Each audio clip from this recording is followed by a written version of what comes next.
Welcome to Historical Bedtime Stories, where the past comes alive in quiet, captivating moments. Tonight, we follow Vladimir Lenin through smoke-filled rooms and silent streets as he prepares to change the course of history. Settle in. This is October 1917. A storm brews over Petrograd, cloaking Russia in tension and despair. The year is 1917, and the old world is crumbling. Bread lines stretch endlessly. Soldiers desert. Workers strike. The monarchy is gone, but no one rules with confidence. Amid the wreckage of empire and the failure of liberal dreams, one man watches with absolute conviction. Vladimir Lenin, hardened by exile and ideology, believes the time for compromise is over. He sees not chaos, but opportunity. Revolution must be total, swift, and uncompromising. In backrooms and factories, whispers grow louder. The people want bread, they want peace, they want power. Lenin offers all three, but on his terms. He is no idealist. He does not wait. As Petrograd simmers, Lenin sharpens his message like a blade. Soon, he will strike. And when he does, nothing in Russia or the world will ever be the same again. Russia in early 1917 teeters on the edge of collapse. The Romanov dynasty, after centuries of rule, has imploded under the weight of war and misrule. In February, the Tsar abdicates and the provisional government steps in, led by liberals and moderate socialists. But this new power is weak. It promises reform while continuing the hated war. In factories and army barracks, patience frays. Soviets, councils of workers and soldiers spring up across the country, holding real sway. Dual power emerges. The provisional government gives orders, but the Soviets command loyalty. Meanwhile, the war grinds on, famine spreads, and land remains in the hands of a few. In this unstable moment, the people look for answers. Who will bring peace? Who will feed them? Who will lead? Into this vacuum of authority and hope, Lenin will soon return, carrying not just revolutionary ideas, but a plan to turn Russia inside out. Far from the streets of Petrograd, Vladimir Lenin sits in Zurich, Switzerland. Exiled for years, he paces rented rooms, absorbing every headline from Russia. The Tsar's abdication electrifies him. The people have moved, but not far enough. Lenin's mind races. He sees the provisional government not as a triumph, but a trap. If the Bolsheviks don't act now, the moment will vanish. He writes constantly letters and theses, urging revolutionaries to reject compromise. To many, he seems too radical, too detached from reality. But Lenin is not guessing. He is waiting. And now he realizes history is calling. He cannot remain in exile. He must return, take the reins, and reshape events before they harden into disappointment. In that quiet corner of Switzerland, Lenin's next move begins forming. To return to Russia will be dangerous, but to stay away would be worse. The revolution has opened a door, and he means to walk through it. In a strange twist of war and strategy, it is Germany, Russia's enemy, that helps Lenin return home. The German high command, calculating coldly, sees in Lenin a weapon against Russia's war effort. They offer him safe passage through enemy territory in a sealed train. Lenin accepts, knowing it may taint him as a traitor. But he believes the revolution demands risk. The journey begins in April 1917. He rides in silence and calculation, crossing Europe under watch. Newspapers mock the German agent, but Lenin remains focused. The sealed train becomes a symbol, not just of transit, but of fate. Within that confined space, he prepares to change the course of history. He is not alone. Other exiles join him, equally determined. As the train approaches Petrograd, Lenin looks ahead with fire in his eyes. He is coming not as a returning sun, but as a storm. The clock on Russia's future begins ticking louder. April 3rd, 1917. Lenin arrives at the Finland station in Petrograd to a confused but curious crowd. Soldiers, workers, and Bolsheviks gather in the rain to greet him. He steps from the train, austere and intense, ignoring ceremony. Without hesitation, he launches into a speech. No support for the provisional government, he says. No more war. No compromise. The stunned crowd doesn't yet understand what he's proposing, but they feel the energy. Lenin isn't back to join the system. He's back to destroy it. That night, he meets Bolshevik leaders. They're shocked by his extremism. Most still believe in supporting the provisional government. But Lenin, seeing their hesitation, doubles down. His vision is clear. Power must go to the Soviets. The people's councils must rule, not liberal ministers. He brings not just fire, but focus. In a single day, he changes the Bolshevik course, from cautious waiting to active insurrection. Just days after returning, Lenin writes what would become the foundation of his revolutionary push, the April Theses. In 10 pointed statements, he calls for an immediate end to the war, all land to be given to peasants, and all power to the Soviets. He condemns the provisional government and demands a complete break with bourgeois politics. These aren't suggestions, they are imperatives. His own party is stunned. Many fear he has gone too far, too fast. But Lenin is unmoved. He insists the time is ripe. The workers are ready. History won't wait. The April Theses are printed and spread like wildfire. Slogans emerge: peace, land, bread. These aren't just ideals, they are survival. Lenin doesn't argue with abstractions. He offers what people desperately need. Slowly, public opinion begins to shift. The Bolsheviks, once marginal, start growing. The April Theses turn Lenin from a returning exile into a revolutionary leader with a plan. Despite Lenin's return, the Bolsheviks remain a minority in April 1917. The Soviets are dominated by Mensheviks and socialist revolutionaries who support cooperation with the provisional government. The Bolsheviks are seen as too extreme, too reckless. But Lenin doesn't need majority support yet. He needs momentum. On the streets, the situation worsens. Prices soar, soldiers desert, and peasants seize land without permission. The government seems paralyzed. In this chaos, Lenin works relentlessly. Speeches, pamphlets, meetings. He pushes his message everywhere. End the war. Feed the people. Give power to the Soviets. He knows that desperation can be radicalized. The more the provisional government fails, the stronger his argument becomes. His allies grow in number. Factories elect Bolsheviks. Soldiers begin to drift away from moderate leaders. Lenin watches and waits, building a base from below. The Bolsheviks are still small, but the gap between power and popular will grow wider every day. Inside the Bolshevik Party, unity is not guaranteed. Many leaders remain cautious, preferring gradual reform or continued cooperation with the provisional government. Lenin will have none of it. He writes furiously, appears at meetings uninvited, and speaks with thunderous conviction. He accuses fellow Bolsheviks of betrayal if they hesitate. His belief is absolute. The revolution must not be delayed or diluted. One by one, his opponents fold. His authority grows, not just because of ideology, but because of his clarity. In a time of confusion, Lenin is decisive. He also finds a powerful ally in Leon Trotsky, recently returned from exile. Trotsky shares Lenin's urgency and brings organizational brilliance. Together, they shift the Bolshevik core toward insurrection. By May, the party is united behind Lenin's vision. This isn't just persuasion, it's conquest. Within his own ranks, Lenin emerges not only as the voice of revolution, but as its unchallenged commander. In June 1917, the provisional government, desperate to reassert control and appease its allies, launches a new military campaign, the June Offensive. It is meant to rally the army and boost national morale, but the result is disaster. Russian troops, exhausted and disillusioned, refuse to fight. Whole units abandon the front or join local uprisings. The offensive collapses, and the cost in lives is massive. Back in Petrograd, news of the failure spreads rapidly. The government's credibility sinks further. Lenin seizes the moment. In fiery speeches, he accuses the ministers of sending men to die for imperialism. The Bolshevik slogan, peace, land, bread, suddenly feels like the only sane policy. Soldiers and workers begin turning decisively toward the Bolsheviks. Lenin's message now has proof. The government cannot end the war. Only the Soviets can. The June Offensive, intended to save the regime, only hastens its collapse and pushes Lenin closer to the reins of power. July 1917. Tensions explode in Petrograd. Thousands of armed workers and soldiers take to the streets, demanding power for the Soviets. Many are influenced by Bolshevik rhetoric, but the uprising is spontaneous and disorganized.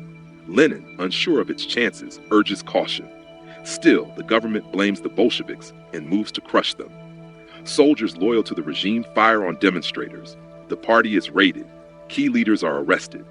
Lenin flees, disguising himself to avoid capture. He hides near the Finnish border, isolated and frustrated. For a moment, it seems the revolution has failed. Bolsheviks are denounced in the press. But Lenin uses this time to regroup. He writes, reflects, and doubles down on his belief in armed insurrection. The July days expose the danger of premature action, but also the growing power of the streets. Lenin is not broken, he is preparing. The next time, there will be no retreat. Lenin, now in hiding in Finland, is far from idle. Though physically removed from the heart of Petrograd, his mind remains locked on revolution. He uses the quiet to write furiously, letters to comrades, essays in revolutionary newspapers, and strategic outlines for the next steps. Lenin is convinced that the moment for decisive action draws near. He is frustrated by delays and calls for an immediate uprising. His hiding place is remote, but his influence still reaches Petrograd through messengers and loyal Bolsheviks. He shaves his beard, dons disguises, and avoids police patrols. But even in exile, he is the driving force of a movement gathering strength. Every failed attempt by the provisional government seems to confirm his warnings. Lenin watches closely as the situation turns ever more unstable. He knows that time is running short. When he returns, he must act. The revolution must not slip away. Alexander Kerensky, leader of the provisional government, walks a narrowing tightrope. To conservatives and monarchists, he is a radical. To workers and soldiers, he is a compromiser. His failure to deliver peace, food, or decisive reform is eroding the government's credibility. Kerensky tries to walk a line between democracy and order, but both sides begin to hate him. His decision to continue Russia's involvement in World War I, despite the people's exhaustion, is fatal. Soldiers desert in droves, bread lines grow longer, workers go on strike. The Soviets, the councils of workers and soldiers, gain power as the government weakens. Bolsheviks call for all power to the Soviets, a slogan that resonates deeply. Kerensky seems increasingly isolated, surrounded by ministers no one trusts and unable to command real authority. His hold on power is slipping fast. Every day of inaction is a gift to his enemies. The clock on his government is ticking. In late August, General Lavr Kornilov, commander-in-chief of the army, attempts a coup. He believes only military rule can restore order. Kornilov marches troops toward Petrograd to remove the Soviets and the provisional government, believing he will save Russia from anarchy. But Kerensky panics. He turns to the very groups he has distrusted, the Bolsheviks. He frees their imprisoned leaders and arms the Red Guards, worker militias loyal to the Soviets. The Bolsheviks take to the streets, organize defenses, and stop Kornilov's forces before they reach the capital. The coup fails, but the political impact is enormous. Kerensky is now seen as weak and erratic. The military's trust in him vanishes. Worse, by arming the Bolsheviks, he gives them legitimacy and power. The Bolsheviks emerge as defenders of the revolution, heroes to workers and soldiers. Their ranks swell. The Kornilov affair, meant to crush radicals, becomes the event that propels them forward. By early autumn, the political tides turn rapidly in favor of the Bolsheviks. Workers and soldiers, disillusioned with the failures of the provisional government, shift their loyalties. In Petrograd and Moscow, Soviets begin electing Bolshevik majorities. What had been a fringe movement just months earlier now becomes a serious political force. Factories, barracks, and shipyards are buzzing with Bolshevik slogans: peace, land, bread. Their message is simple and powerful. Local committees begin forming and openly defy government authority. In the streets, Red Guards drill and prepare. In newspapers and speeches, Lenin and Trotsky sharpen their attacks. Other socialist parties falter under pressure. The Bolsheviks promise radical change and have the energy to carry it out. Their organization is disciplined, their leadership relentless. Everywhere, people are watching for who will act next. Momentum gathers. And in politics, momentum is everything. The Bolsheviks are no longer waiting. They are preparing to strike. By October, Lenin makes his secret return to Petrograd. Using forged papers and traveling under cover of night, he slips past watchful eyes and makes his way to Bolshevik headquarters. Disguised again, sometimes as a railway worker, sometimes as an invalid, he moves carefully. But his urgency is unmistakable. He believes the time for debate is over. History will not forgive us if we do not seize power now, he writes. Every delay risks losing the moment.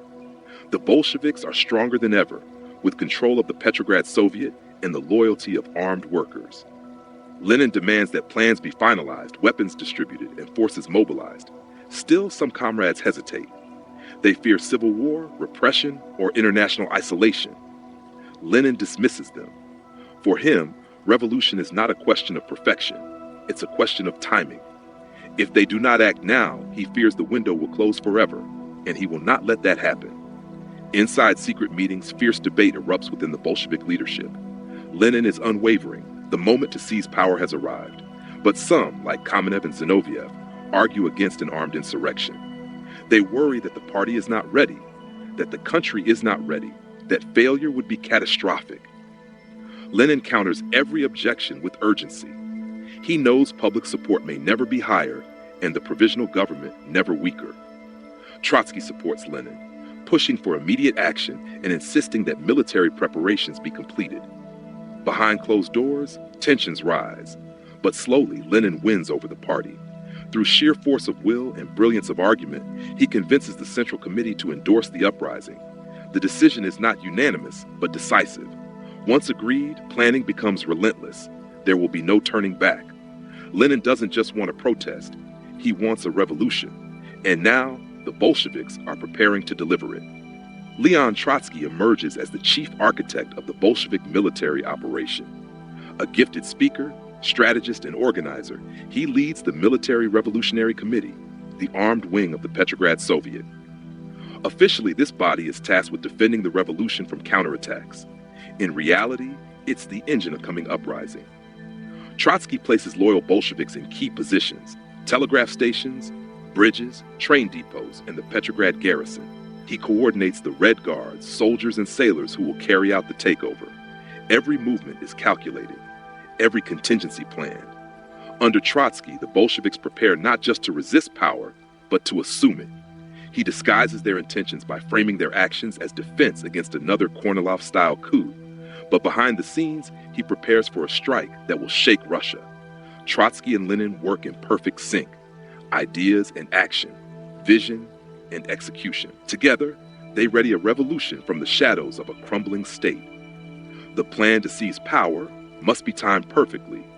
Lenin pushes for the insurrection to occur before the Congress of Soviets convenes. Why?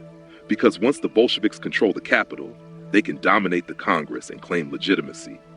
Trotsky, ever the tactician, sets the uprising for October 25th, old-style calendar. Red Guards are placed on alert. Messages are passed in code. Supplies are gathered in secret. Some leaders still doubt, others fear the backlash. But Lenin insists, delay risks losing everything. He wants action fast, coordinated, and overwhelming. The targets are clear: the Winter Palace, government ministries, telegraph offices, rail stations. The Petrograd Soviet, already under Bolshevik influence, quietly supports the move. Soviet delegates from across the empire are already traveling to the capital. Lenin aims to meet them with power already in his hands. The city holds its breath. The Bolsheviks, once rebels, are now staging a takeover. In an old-school building turned command center, the Bolsheviks make their final preparations. The Smolny Institute, once a girls' school, now pulses with revolutionary energy. Inside its stone halls, Lenin and Trotsky pace, plot, and command. Maps are spread across tables. Runners deliver updates from Red Guard units. Phones ring. Cigarette smoke clings to the ceiling. Orders are whispered, then shouted. It's from here that the October Revolution will launch. The Institute becomes a symbol, modest, determined, and focused on purpose. Outside, Petrograd is tense. Soldiers defect or disappear. Government offices are nervous. The provisional government, still holed up in the Winter Palace, senses danger, but cannot stop it. The Smolny Institute radiates energy. It is the quiet center of the coming storm. For Lenin, it's the war room of destiny. For Trotsky, it's the headquarters of history. From this once-forgotten building, a new world is being orchestrated. The final pieces fall into place. Red Guards take up positions across Petrograd. They're a mix of factory workers, sailors, and revolutionary soldiers, armed, determined, and loyal. They secure bridges, take over railway stations, and post guards at key intersections. The streets echo with tension, but not yet chaos. There is no grand announcement, no flags unfurled, just silent precision. Government troops offer little resistance. Many are sympathetic, others afraid. The city watches, unsure whether a coup or a liberation is unfolding. Trotsky coordinates troop movements while Lenin remains hidden, awaiting the decisive moment.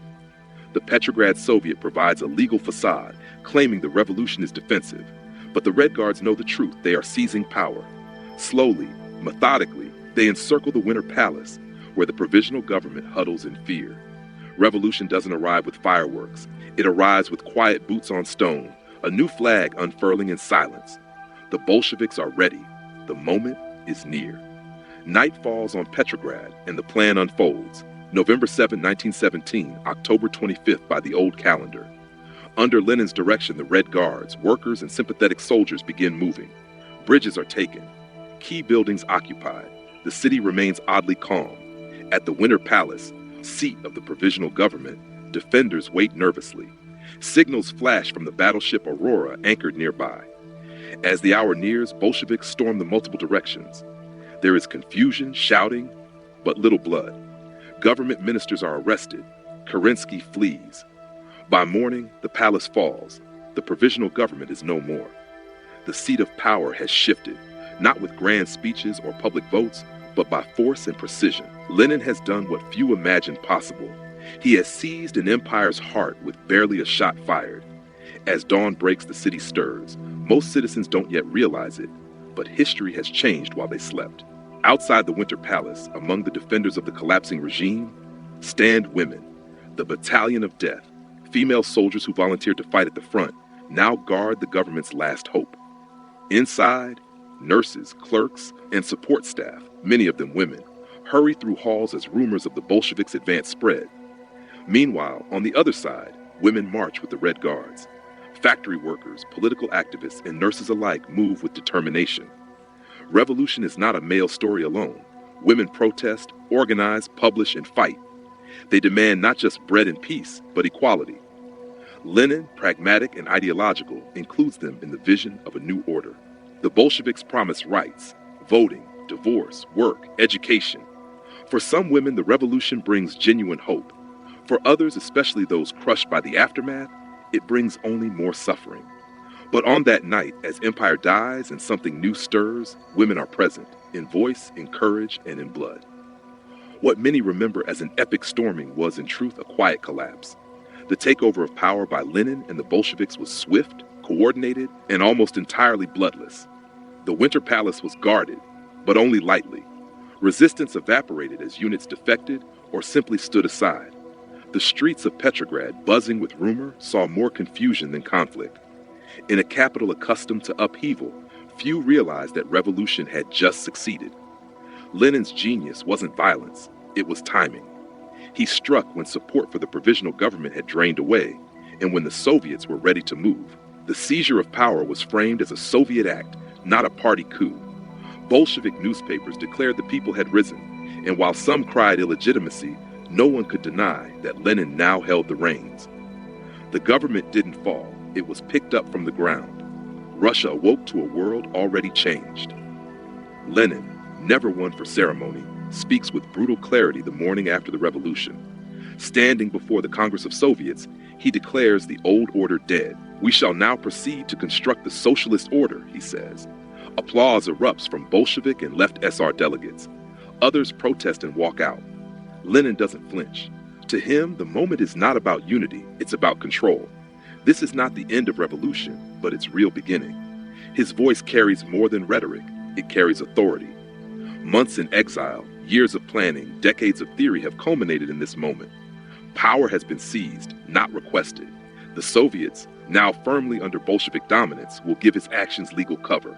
The road ahead will be hard: civil war, famine, opposition. But Lenin focuses only on the next move. The revolution is no longer an idea. It is now law, decree, and command. Lenin rules, and history pivots. The first acts of the new Soviet government come fast. Decree after decree issues from Lenin's desk. Peace, the war must end immediately. Negotiations with Germany are ordered. Land, all land now belongs to the peasants, redistributed without compensation. Factories, workers' committees take control, giving labor direct authority. These aren't vague promises, they're radical restructurings of state and society. The decree on nationalities promises self-determination to ethnic groups. The decree on marriage and divorce liberates personal life. Lenin's government doesn't wait for approval. It acts, pushing laws that turn ideology into policy overnight. For many, it's exhilarating. For others, terrifying. Property vanishes. Command shifts downward. Russia begins to resemble the theory on which Lenin has staked his life. The pace is frantic, the implications vast. The decrees shock both supporters and enemies. But they make one thing clear. The Bolsheviks didn't take power just to possess it. They intend to use it immediately and absolutely. The Congress of Soviets convenes amid chaos, but delivers clarity. The old governing bodies are gone or irrelevant. The Congress now represents the revolution's legitimacy. Though Bolsheviks do not yet have an outright majority, the walking out of moderate factions grants them control. The remaining delegates approve the revolution and ratify the new government, led by Lenin as chairman of the Council of People's Commissars. Power now has an official face.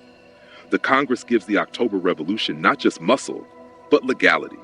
For Lenin, the appearance of democratic endorsement is crucial. He wants the seizure of power seen not as a coup, but as the will of the workers and peasants. Trotsky declares, "Go where you belong. From now on, you are in the dustbin of history," to departing moderates.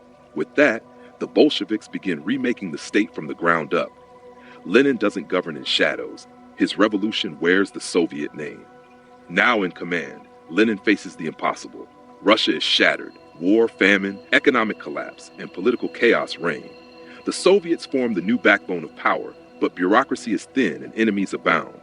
Lenin works endlessly, issuing orders, founding new institutions, building the apparatus of a socialist state from scratch. Censorship is tightened. Opposition parties are banned. The Cheka, secret police, is established to crush counter-revolution. To Lenin, survival justifies harsh methods. Democracy is less important than results. The state is a weapon, and he wields it without hesitation. Reforms follow. Women's rights expanded, church property seized, factories nationalized. But the challenges mount. Grain is scarce, civil war stirs. Lenin stays at the center, directing with unwavering control. He's not governing a country, he's commanding a revolution. There's no space for pause. The ideals of Marxism are tested against Russia's brutal realities. Lenin adapts, improvises, and moves relentlessly forward, determined to keep hold of power. Revolution triggers resistance. The Bolsheviks face backlash from every corner. Monarchists, liberals, moderate socialists, foreign armies, even anarchists. Civil war begins to simmer. The Whites, an uneasy coalition, oppose the Reds. Across Russia, violence erupts. Assassination attempts and uprisings plague the new regime. Lenin knows power is never secure. He responds with ruthless efficiency. The Cheka strikes fear into opponents. Dissent within the party is punished. Censorship becomes absolute. Red Army forces, reorganized under Trotsky, begin a brutal campaign of survival. The Bolsheviks call it defense. Enemies call it terror. Lenin is unmoved. He believes the revolution is fragile and pure and must be shielded by force. Sacrifices are inevitable. He tells comrades, "You cannot make a revolution in white gloves." The dream of socialism takes darker form. Repression and idealism walk hand in hand. The October Revolution, once bloodless, turns red with conflict. Lenin prepares not only to lead, but to outlast. What begins in Petrograd spreads beyond Russia's borders. Across Europe, revolution sparks like wildfire. Workers rise in Germany, Hungary, and beyond. Lenin becomes more than a leader. He is a symbol. A man who overthrew an empire with ideology and will. The Bolsheviks found the Comintern, an international body to support world revolution. Pamphlets and agents travel. The idea of Soviet power becomes exportable. Yet abroad, revolts fail. Still, Lenin's impact is undeniable. He proves that Marxist revolution is possible not just in theory, but in practice, even in a backward, war-torn state. Russia becomes a beacon for radicals, a threat to monarchs, and a caution to democrats. The October Revolution becomes global. Lenin watches from Moscow, the new capital, as nations debate socialism, react with fear, or dream of emulating him. Whether loved or hated, his name now echoes in every chamber of power. The world is no longer the same. It began with whispers, with discontent, with a man in exile. It ended in just a few months with the collapse of an ancient empire and the birth of a radical new regime. Lenin's October Revolution was not just a coup, but a transformation. He took Marxist theory and carved it into statehood. He proved that ideology, when paired with timing and will, could bend history. The effects were immediate. New laws, new power, new hope, but also long-lasting. Repression, civil war, and decades of global Cold War division. Lenin's revolution became legend, model, and warning all at once. In one swift, ruthless, calculated strike, he and his followers shattered the old world. What rose in its place was untested, unyielding, and unstoppable for a time. In the corridors of history, Lenin remains a giant, not just for what he did, but for how quickly, deliberately, and decisively he changed the fate of a nation forever. You've just heard another tale from historical bedtime stories, where revolutions whisper through time. If Lenin's rise stirred your thoughts, stay curious. History sleeps, but it never forgets. Until next time, good night.